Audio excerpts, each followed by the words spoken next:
Hello, everyone. Good morning. Episode 26. Hope you're doing amazing. Things are definitely so strong for me, stronger than ever, and that's the way it works. When certain breakthroughs happen, it just your future gets really intense, and you prepare for it, and you say thank you.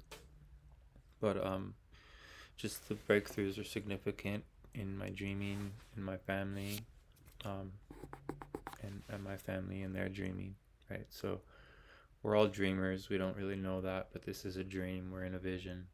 We're experiencing our magic, our capacity to take something and turn it into something else, to to interpret, to integrate, interact with descriptions.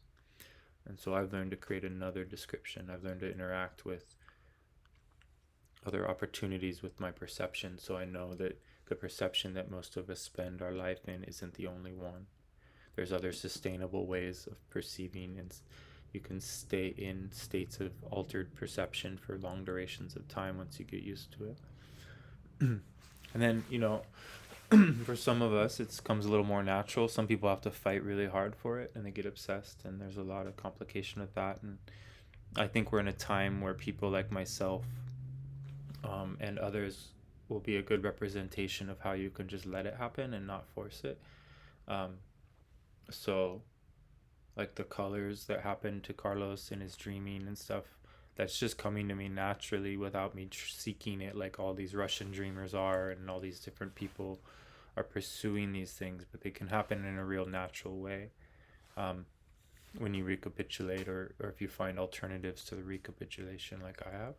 So um, yeah, I mean, it's getting incredible, like where a window is opening for me and I can communicate with people from far away. And so I'm being invited to a certain part of this world. I can feel it, and I can see through this window, and I can see that these people are inviting me, and they know that I received that invitation. Um, so silence is coming for all of us. It just eventually will get to you, and then when it does, you can't think. It takes over and it shows you things. Now that's what a vision is. This is a vision too, but because something is maintaining it for us, we don't understand our capacity. So when people do DMT and stuff and they look in the mirror, they see all these things on them, like it's all these like tattoos of everything that they're about. So my friend would see all this like marijuana leaves, and he would see all these musical bands and all these glass pipes and all these, like he was just covered in all the stuff that he's into. Um, if he were to recapitulate all of his life, there wouldn't be any tattoos. He wouldn't see that in the mirror. He would just see energy, beautiful swirling energy. But instead, he's looking in the mirror and he's seeing all these. It's almost like he's labeled, like he's corporatized or something. He works for the hippies, or he like that. Everybody's hooked to an archetype, and those archetypes are how we're labeled. We're marked by the things that we consume, by the things that we focus on. And so, I may have talked about this, but in the Museum of Anthropology in Mexico City, there are these statues of beings, and some of them are tattooed heavily, and some of them are less tattooed, and some of them are hardly tattooed at all. And the ones that are super young looking have no tattoos or very few. And everyone thinks, well, that means that you get tattoos as you age, but in that represented people in the way that they used to use tattoos. But the tattoos weren't about actual physical markings. They represent what I'm talking about, that my friend saw in the mirror on DMT. That's the tattoos. Okay. I don't have tattoos physical, and I'm seeking to not have tattoos energetic. Um, and a physical tattoo can be seen in the energy world, so it marks you energetically, not just physically. Not that I'm against you do whatever you want. I choose to stay as a ninja. I don't want to be seen. I want to be able to disappear. So if I were able to shapeshift or something in a dream vision, I wouldn't want to be marked by some underlying aspects that are, because those are markings. But if you don't care and you're capable of navigating the dream world, you know, in a different way, it's not going to limit you. It just changes your experience as a dreamer if you're heavily tattooed or even tattooed at all. But in addition to that, like,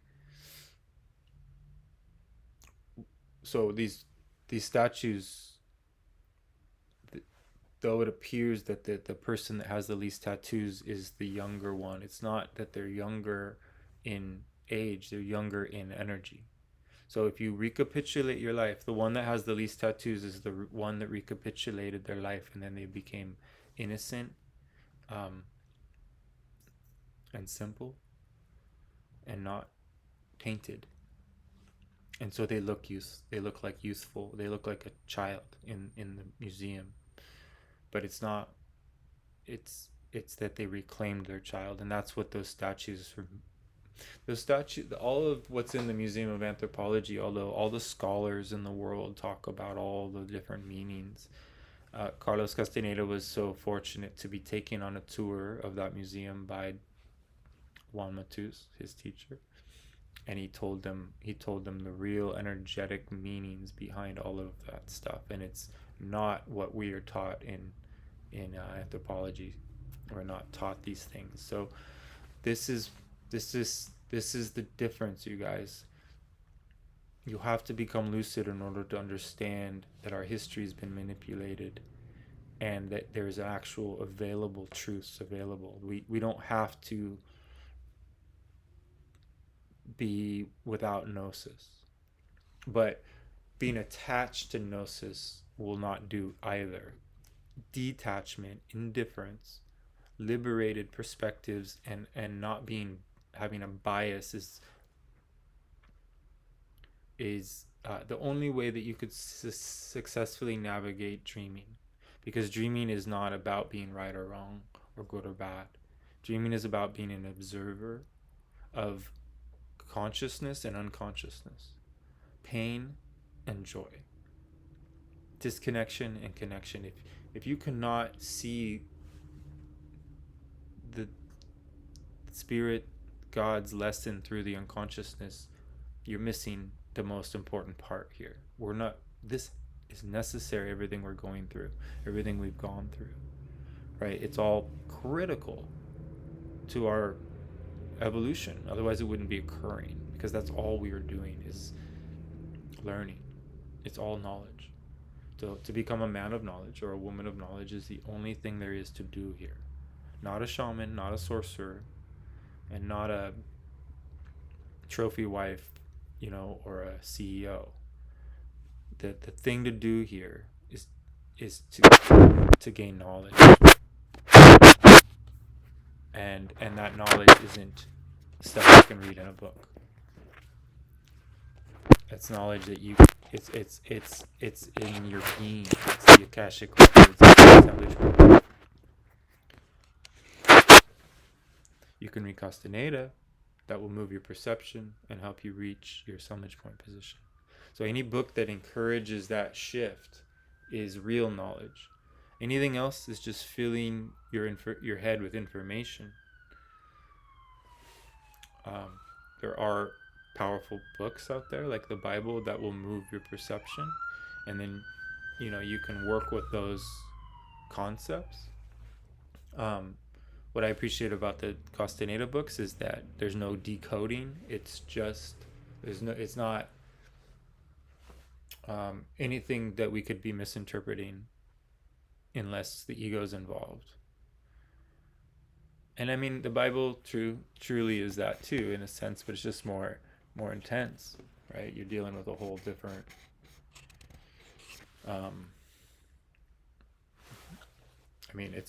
it takes time, as do the Castaneda books. So there's lots of knowledge available, and the real knowledge for me is learning to communicate with the elements of this existence and feel and be healed and impacted by something deeper than, you know, ideas. So this is where going back to feeling. If you have the capacity to hold and be in a beautiful place with your feelings, and basically live in a state of joy, which is a warrior's greatest accomplishment as a Toltec, then you're going to be guided. You're going to be taken care of because you're dealing in a really, really dynamic and high, beautiful vibration that is supported and is sustainable, right? So if you're constantly trying to anchor yourself with low vibrational things because you're afraid of the intensity of the higher vibration. Now, I don't want you to come out of your chakras, like be in each one of your chakras. Don't run from them and pretend that you don't have these feelings in all these different areas. But the trick here is to raise your energy, and that's your sexual energy. So you're gonna feel alive and turned on and awakened to your power, which is your sexual power, which is your dreaming. So if you're willing to wake up, turn it on, do the sexual awakening work, which leads to the sexual shadow work, you know, these things will change your life forever. You don't have to like wonder what's going to happen to you. You enter, you make a bid for power. Basically, you step into your power, but you don't want to do this prematurely. You want to admit where you're at and realize that you have wounds and that you need to face certain aspects of yourself. And there's plenty of ways to do that. You can be creative with that. Just because there's people out there that don't agree with you on everything doesn't mean they can't help you, because they might be really good at certain things. And if we're really willing to learn, then we will be guided to go work with people that we don't see eye to eye with, because that's what's going to challenge and show us where our shadow's at. And so that's why I have a normal job and I work with people and I deal with the unconsciousness of humanity all the time. It's always, but all of these people are warriors. They all show up to feel and deal and face their life every day. But they're also running from themselves, right? As we all do. They're running from silence. They're running from they have armor, we all do. So as difficult as it can be at times to be in the unconscious realm and whatnot, it's key for me, because we're gonna have to learn how to build bridges, not burn them. And we're going to need to know how to meet people where they're at, how to match their perception, how to see where they're coming from, help them to reverse engineer the brainwashing. Like give them, because they're going to wake up. A lot of these people that are asleep are going to wake up. And they don't want to be woke up, and they're going to be upset. And so as an Aikido person, I'm able to help them with their anger. Even if they're trying to punch me, I'm going to try to help them not to hurt themselves or me by using Aikido, which is different than Muay Thai kickboxing, which I could use as well. But the goal here is to give them, like, if they're attacking me, I'm not attacking them. I'm not interested in that. So if they're attacking me, they're going to have a hard time getting within range because of my speed and because I'm not entering to make an attack, right? So they're going to keep coming after me, and as they do that, they're going to extend themselves, and it's going to be easy for me to take their center and get them in a pin, even though I may weigh half the weight they do. It's actually pretty easy when you're not attached or offended. And if there's more than one attacker, it can actually be a lot easier because of the way Aikido works. That's given me not just this feeling of trust in my body and my Gnosis or my capacity to take care and defend myself or defend others, but it gives me an understanding of how there's a verbal version of that. There's the capacity to let people show who they really are in a conversation. so that we can have healthier boundaries, clear understanding of where people are at and where we're at, and how where whether we truly resonate or not. A lot of people are being guided to be more and more alone right now, and I know that gets scary, but it leads to so much. Like, I went into aloneness for a long time, and now the doors are opening for me to heal all the relationships that are truly uh, the priority that spirit is showing me. And so new people are coming into my life, and um, working with people that are like myself, that had discovered the Castaneda world and have done a lot of intense work, and now they're coming and working with me, and um, which is, probably why I got guided into doing a lot of this, is just that there's people out there that have kind of done similar things to me, and they're going to need some reference for what they got themselves into. And um, but yeah, it's been referring a lot of people to my wife, and having huge, it's been really helpful for everyone that's gone to work with her. She's a really gifted and beautiful, loving miracle of a person. The way in which she loved my children, like, it's super rare when a mom is the way she is. And um, my kids are, rare because of that. So um, for her to be available now, my kids are older, she's moving into service for people and helping people with the sexual awakening, the sexual shadow work, the um, getting honest with yourself about where you're at with your physical body, your emotional body, you know, um, facing and feeling all of your emotions rather than pretending that you've dealt with them, like getting really, really honest. So it's been really amazing. My breakthrough with her has been absolutely out of this world, as well as with my daughter. Um, my son and I are getting closer and closer. He's still interacting in this, he's still trying to figure out a way to stay within the matrix world, essentially, and stay a little bit blue pilled, because he's 17. He's partying and hanging out with beautiful women, and has an amazing girlfriend now. And I totally support it. He can see and knows what's going on. He's very wise, but he's also trying to maintain that childhood of uh, not having all this take that away. And so that's gonna get intense. He's running into some obstacles as these enforcements come in. We're up in Seattle, so it's getting trickier and trickier.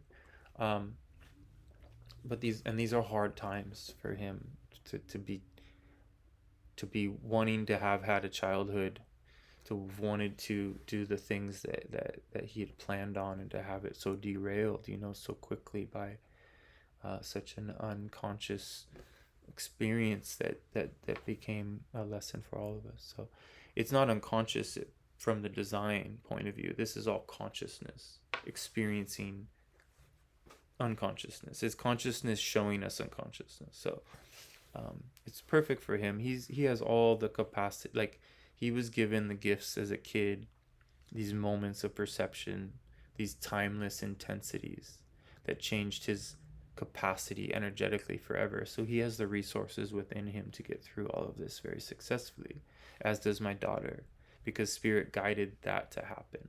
I would take my kids into the mountains and help them and teach them how to use the wind, how to teach them how to interact with the rain in a magical way.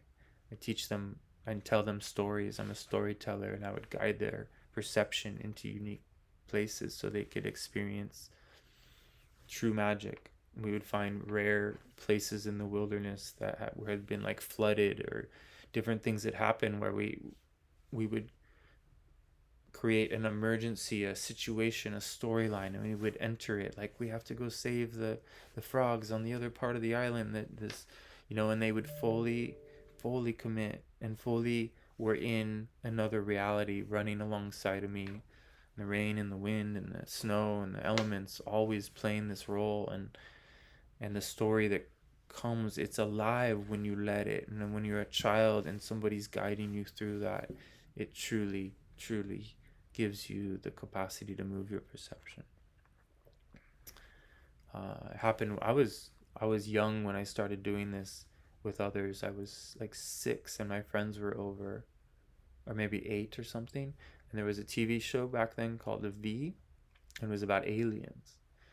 And I was just watching this show. I'd never seen it, and in the show, it was a newscast, and the newscaster was saying aliens have landed, hide, go under your house, all this crazy stuff. And I pretended, even though I knew it was a TV show, my friends were over, I told them, and I turned off the TV and I took them into my garage and went into, like, I was played out the whole thing. I was like, fuck, or maybe I didn't swear, I was 8, but I really scared the shit out of these kids. And it was fun. Nobody got too freaked out. I told them the truth shortly after. But to see that shift of perception in a young person, and it was the kind of guided, I didn't plan on this, so it wasn't like I meant to do this. But I discovered, I think, in that process, now that I reflect on that, the power of storytelling.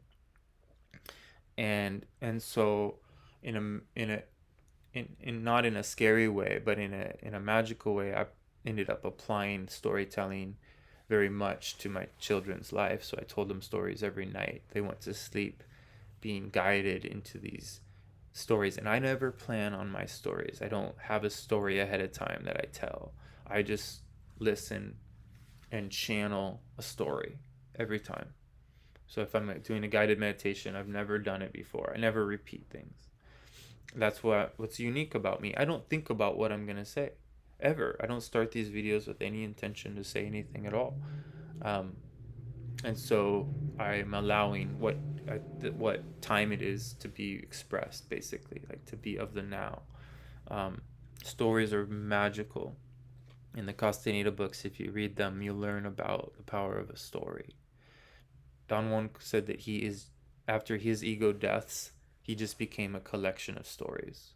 That's all we are. I have stories that are my personal history, but I'm going to erase my personal history so that I'm purely living in my conscious current state. Right? The word now is being so overused. I don't know how to get people to feel it again. Nowness, exactness, precision, totality. This is totality. We are in a totality. To interact with the totality is to let it all go and to see that it's chaos assembled through magic. And so we just want to get back to that place where we're perceiving everything from a raw state without thoughts. That's hard. That's the hardest thing there is to do. It's called silent knowledge. But your mind is just your mind is so heavy. Your mind is what keeps you from having creative and lucid experiences all the time. And so you end up having to sort of do something to jolt yourself. And that's cool. Learn the jolts. Get into the ocean. Use the hot tubs, the saunas, the healing systems. Fall in love. Like, let yourself feel where you're at. Be intense. Allow intensity to come out of you. Allow your anger to surface. Do your own small ego deathings whenever you can. Carefully, intentionally, strategically, not recklessly and chaotically. This is a delicate thing we're in. We are delicate and powerful beings. Our soul is indestructible. So you're going to be fine even if you become a heroin addict or whatever you get into. Your soul is indestructible. But why, if that's the case, why not go for it and become powerful instead of weak? Why not become dynamic instead of normal? Right? Like, what the fuck? What are we doing here? Let's do something with our time. I'm constantly assessing, and because I'm guided to, not because I'm tracking information. The trick with me is I don't carry inventory because I recapitulate. And so I live in an altered state all the time. I don't go from extremes anymore. Everything's even keel. That's a little intense to get used to because there's no highs and lows, and that becomes addictive. And so you have to come off that addiction. That's how you get off caffeine. That's how you get off the things that take you into those extremes. Um, yeah, caffeine's a tricky one, you guys, but that's the one that once you're on caffeine, if you start off your day with on caffeine, you're on drugs all day, or you're on drugs, or you're coming off of drugs. Basically, caffeine's a drug. So these ego deaths are hard to get to because you know that it leads to purification, and you want to keep your drugs, you want to keep your thing, And I love coffee and caffeine and tobacco and cannabis and mushrooms and all of those things. And I'm not saying I won't do them. Um, I have to just recognize that in order to heal my nervous system, I have to have the capacity to take long breaks, not do them, and then be able to do them without becoming hooked or attached again and playing all that out. And I believe cannabis is beneficial for uh, anti-cancer, anti-poison, and I think it was brought here to give us a real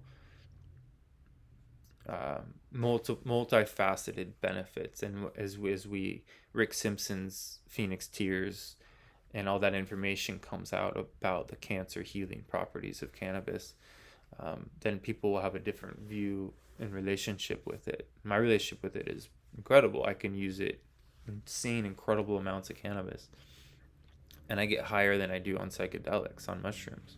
So, um, but I'm able to still function. You would have no idea that I was that. You know, I'm able to multitask, so I can perform. There are certain things that are tricky, like running a skill saw or a chainsaw while they're on mushrooms is not recommended, right? Like there definitely are, uh, but I'm very capable of doing that. I do that if in the wilderness building cabins and stuff. Um, you have to really be on it because when you're looking at those blades and you're in a psychedelic state and they're going that fast, it just your world's moving, right? Because you're on mushrooms, and so you're completely looking at a lucid reality as and it just there's it's so fucking dangerous.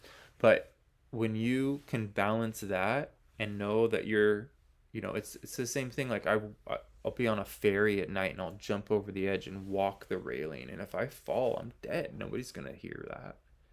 Like I'll walk the railing at twilight by myself in an illegal part of the ferry while it's moving, and I'm free as a fucking bird, and I'm gonna die probably.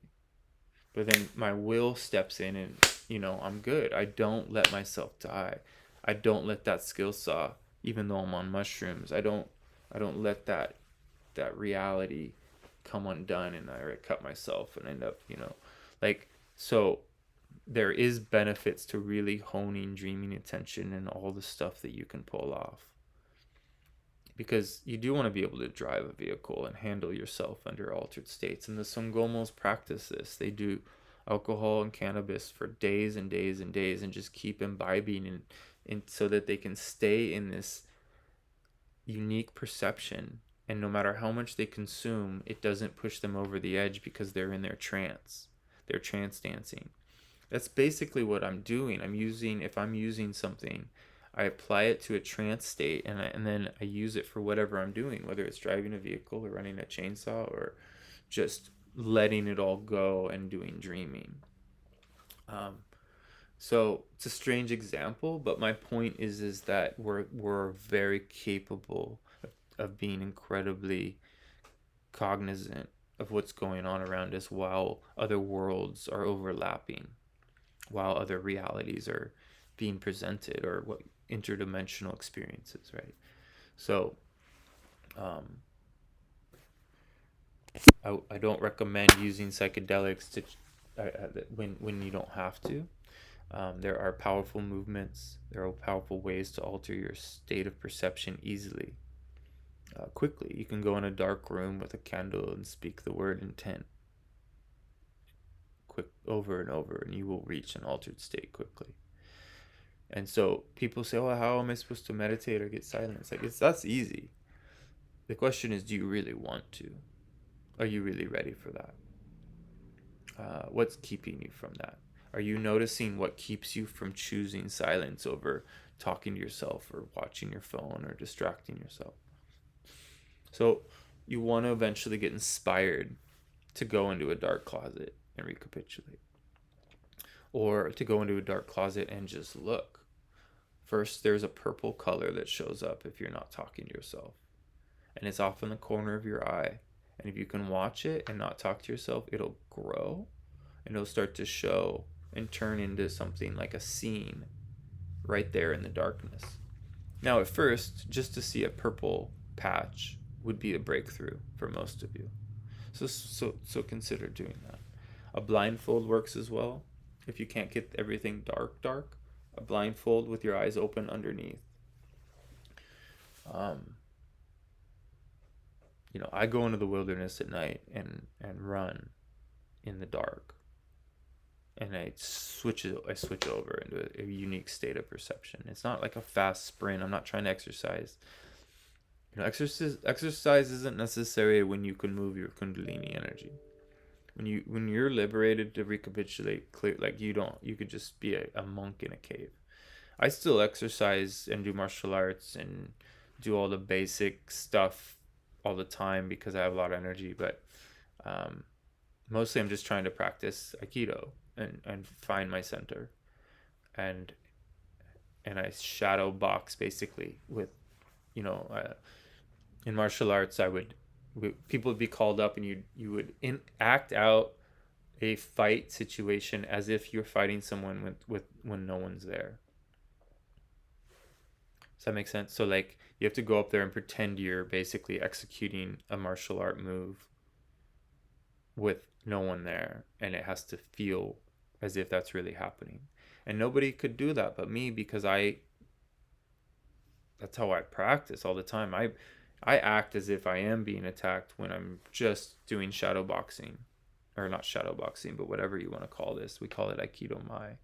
But your creative imagination, your capacity to truly feel and act as if something is in reality, then that makes it a reality, and so therefore it is, and therefore I'm training all the time. I don't need other people to train, because I have that spirit path, that spirit. I've accessed the energetic, right? That's what I want for you guys, is to access the other side of it, the other side of the coin. Prepare for the other side. Prepare for your crossing, because when you die, it's a really powerful event. So I want you to go towards your death with your awareness intact. Be conscious of your possibilities and observe, and really be excited about dying. Because if you're scared of dying, it's painful. If you're fighting for your life with every bit of willpower you have to stay here, and you're asking spirit for more time, and you're asking the doctor, whatever it is, like you have to fight for your life. It's the only fight there is. Your enemy is you. There is no enemy outside of you. The enemy is you. And it's not really an enemy, it's just a program. It's a program that has been programmed as, permanent. It's not. Nothing's permanent. Everything is eternal, but it all changes. And so we're going to change it. It doesn't mean we won't be interacting with programs. Unfortunately, there's a lot to learn, and we are in the very beginning, novice stages of learning. So it's not going to go back to the 1950s where everything was just peachy keen to some people. It wasn't, This the situation we're in, it's always been where it's at. It's just because it's all coming to a head doesn't mean, you know, it's not. We've always been in a delicate balance, and that delicate balance is being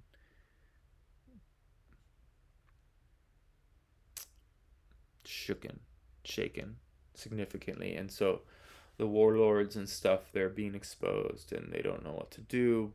They weren't planning on it going this way, and the agenda is still playing out, just like the same timelines that they were running, a little adjusted.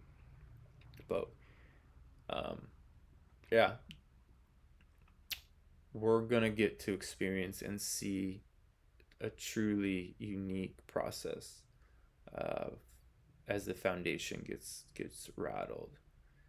You're gonna see people that just can't handle it, and that's called the berserkers. They've been prophesized to be a big part of this, and so you do want to always realize that humans are dangerous. Their capacity is limited. We're limited creatures, and when we hit a breaking point, we go berserk. And so I've been preparing myself, and I hope all of you are preparing yourselves. But your your calmness will be your superpower. Your capacity to not be at odds with what's occurring, your indifference, your serenity. And then that magnetism will keep you safe from the berserkers. You'll be able to deal with them effectively. You'll see what's coming, and you'll be prepared, and you'll prepare yourself. But that is coming up. Shit's getting intense. Having to really think about what the move is, as far as physical realities and living in certain areas. But either way, I'm not at odds with what happens if I live a short life or a long life, and I've made peace with that. So I'm not at odds with whether I get to face a bunch of insanity in this as we go through these changes. I'm just as interested in it's choose your own adventure kind of shit, and all of those options are exciting to me. But I know and trust that I'll be guided to go where I need to go so I can be of service. This isn't about me, and yet, as what Toltec says is anyone that liberates their perception is serving the whole. So if I go end up in a cave doing monk shit, that is service. If I get guided to do something different than that, it's because I'm being guided to service. So it doesn't mean that I don't have my own ego that's interfering. I do, and I will keep getting detoured, sidetracked, waylaid, and whatnot. But that's all kind of necessary too, so that I know my shadow and I understand how complicated it is as I move toward mastery. Dreaming does have levels of mastery, and I know that that's coming for me if I get more time here. And so I want that for all of you. A lot of people, everyone wants to fix themselves within a year or fix themselves within 3 months so they can have a cool job and meet somebody. And honestly, you guys, the process takes a lot more time than that. Obviously, we're being expedited, so a lot of shadow work's being shown to us on a scale that's more collective than individual, so that's helping. But if you trust that you have time here, and which is the only way to do it, you can't, if you think you only have a year and you really believe that, then you might as well just live your life in a very particular way, because that's but if you intend to live a long time but are also aware that you might leave soon, then that strikes the balance. And so you prepare for the long life, you prepare to have a really amazing future, and you let your future self talk to you and guide you to where it knows you're going. And I guess that's another thing too, is just being at peace with either one. Like, if you have a vision and it shows you that you're going to live a short life, then you're going to live your life full. If you have a vision that your life's going to be long, then you're like, well, shit, I'm going to have a long life, so it doesn't matter what I do, I'm going to live my life full. You would do the same thing. The trick is to come out of this idea that we behave as if we're immortal. We act. It's only when our best friend dies that we really feel death, or somehow it's we're really dense, you guys, and so we need to get opened, but not too opened. And that's why the magical passes or different systems are designed about expansion and contraction. Martial arts will teach you expansion and contraction. Heaven and earth. That's an Aikido move.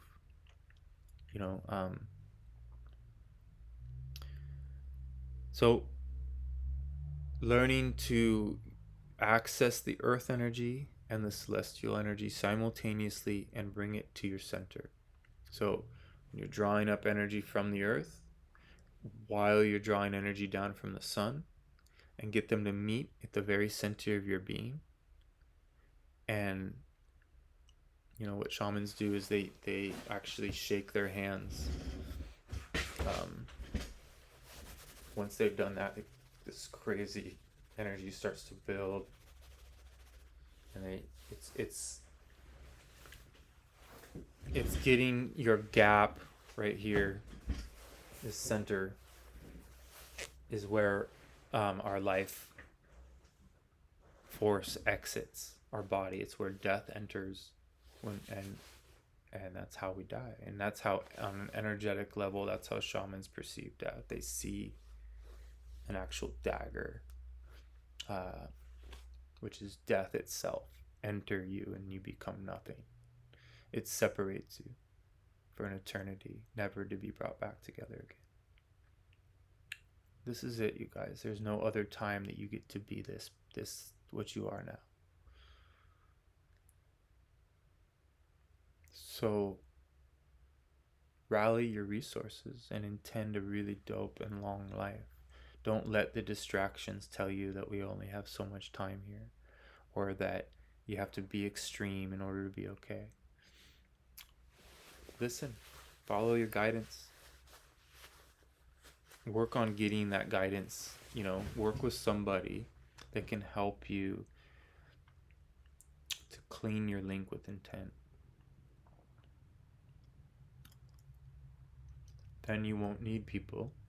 You'll be solid, and then you'll be of service to those that are seeking guidance or assistance in having access to guidance. We are not guides. We are facilitating and representing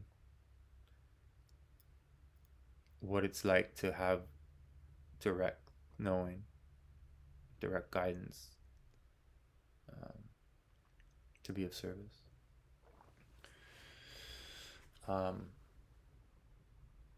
Thank you, guys. This powerful time we're in. The breakthroughs that I'm having will spread out to those of you that are listening. You'll feel it. It's just, this is all collective and intentional.